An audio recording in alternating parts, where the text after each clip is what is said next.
Video making এর ক্ষেত্রে আমাদের যা কিছু মেনে চলতে হয় তার মধ্যে অনেক গুরুত্বপূর্ণ একটা বিষয় হলো মেটাডাটা। মেটাডাটা সম্পর্কে অনেকে না জেনে যখন পোস্টগুলো করে ভায়োলেশন চলে আসে বা রিচ ডাউন হয়ে যায়। এখন জানতে হবে মেটাডাটা কি।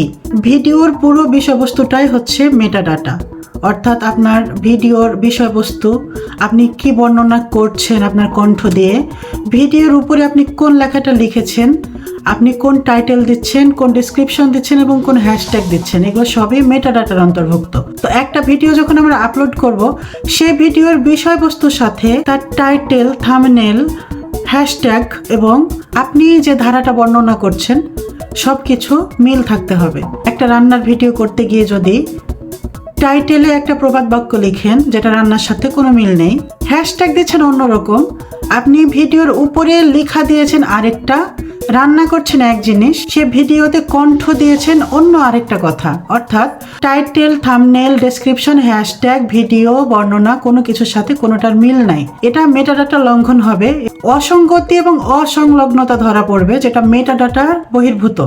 সে ভিডিওটাতে ভায়োলেশন দিতে পারে, রিচ ডাউন হয়ে যেতে পারে। তাই অবশ্যই ভিডিও আপলোডের সময়, এডিটিং এর সময় মেটাডাটার দিকে খেয়াল রাখা অতীব জরুরি।